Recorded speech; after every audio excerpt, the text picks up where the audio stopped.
Buenas tardes. El tema de investigación que escogí es el impacto del nuevo sistema anticorrupción en la administración pública. El tema de la corrupción es tan complejo y delicado, por lo cual es urgente atacarlo de una manera frontal, para empezar a erradicarla de una manera efectiva. Este tema es tan complejo por la cantidad de variantes y sectores que afecta, y es delicado por la afectación al país debido a su omnipresencia y omnipotencia de la corrupción. Existen diversas tipologías de la corrupción, desde la que hace solo referencia a la extorsión y al soborno, hasta las que se refieren a los tipos específicos y especiales. Estos tipos son la extorsión, que es cuando un servidor público, aprovechándose de su cargo y bajo la amenaza sutil o directa, obliga al usuario de un servicio público a entregarle también, directa o indirectamente, una recompensa. El otro es el soborno, es cuando un ciudadano o una organización entrega directa o indirectamente a un servidor público determinada cantidad de dinero, con el propósito de que obtenga una respuesta favorable en un trámite o solicitud, independientemente si cumplió o no con los requisitos legales establecidos. El peculado es la apropiación ilegal de bienes por parte de un servidor público de una administración. También existe la colusión, que es una asociación delictiva que realizan varios servidores públicos con contratistas y proveedores con el propósito de obtener recursos o beneficios ilícitos. También existe el fraude, que es cuando un servidor público vende o hace un uso ilegal de bienes del gobierno que le han confiado para su administración.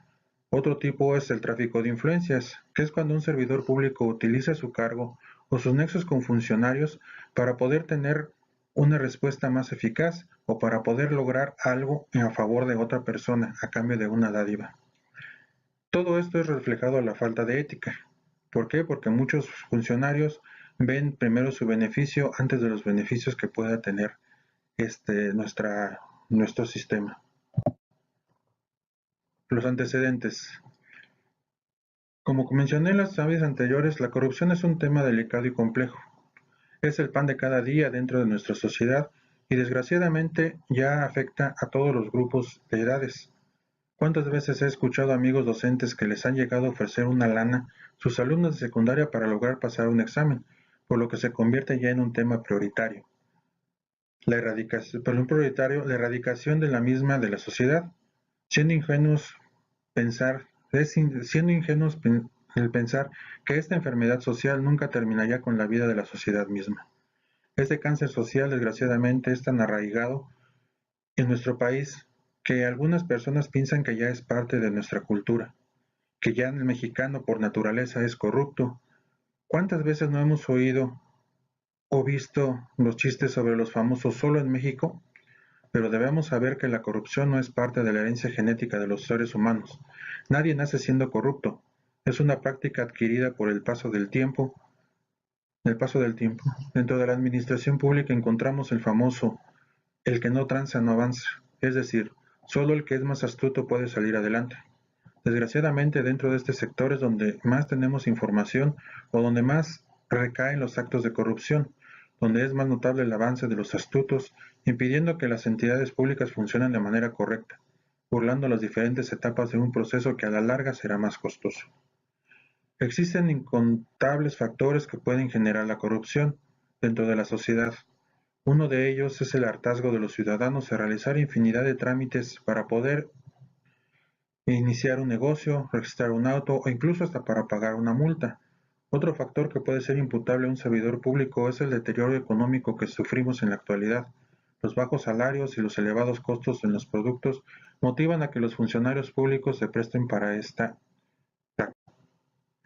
El 19 de julio del año 2017 fue puesto en marcha el Sistema Nacional Anticorrupción, el cual a la fecha carece de un fiscal que pueda hacer valer las leyes que fueron presentadas con bombos y platillos, como la solución al problema de la corrupción.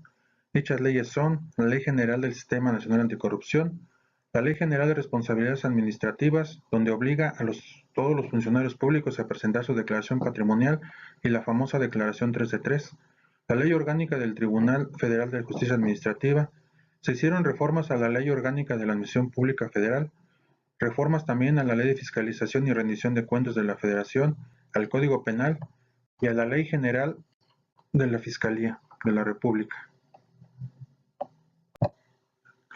Dentro de este paquete, la Ley General de Responsabilidades Administrativas es la que directamente establece la obligación que deben de observar los funcionarios públicos dentro de su artículo cuarto, lo cual dice que son los sujetos obligados son los servidores públicos, aquellas personas que, habiendo fungido como servidores públicos, se ubiquen en un supuesto que se realiza la presente ley, o sea, los exfuncionarios que salen de admisiones anteriores, y ahora una nueva modalidad, que son todos los particulares vinculados con faltas administrativas graves que se hayan generado ya sea en la administración o en la administración pasada.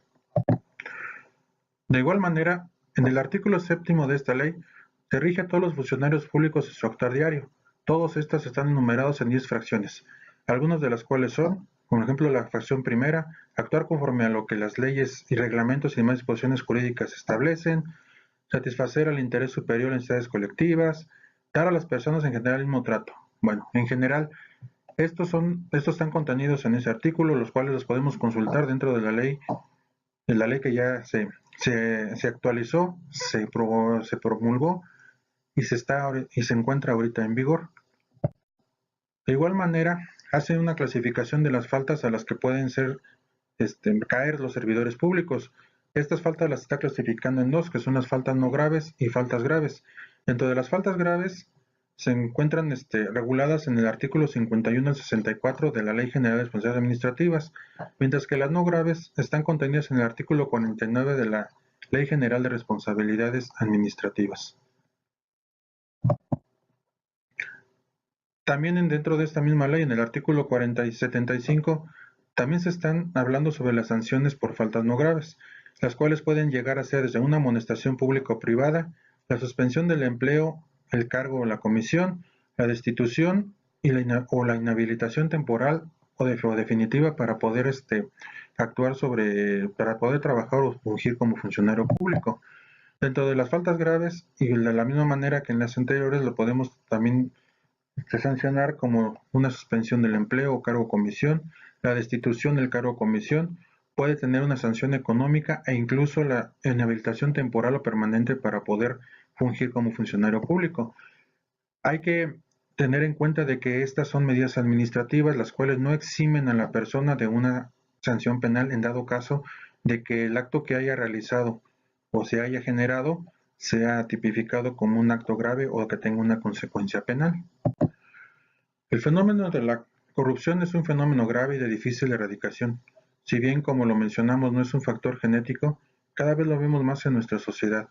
Día a día, muchos nos levantamos no con la idea de erradicar este problema, sino en la forma de cómo llegar más pronto al objetivo, evadiendo los caminos correctos y utilizando esta práctica. La manera más efectiva de erradicar este problema es educar a nuestros estudiantes, a nuestros hijos, para que actúen de una forma responsable y apegados a las leyes que rigen en el país, evitando esta práctica que está terminando con la sociedad como la conocemos, dejándonos una mala entidad hacia el exterior.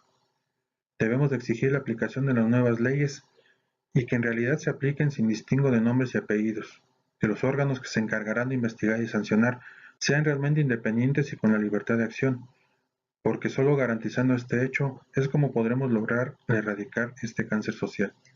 Es cierto que es una labor titánica, que solo con la coordinación entre el gobierno en todos sus niveles y la sociedad vamos a salir avantes en esta lucha y dejarles un mejor país a nuestros hijos y el futuro de México. Gracias.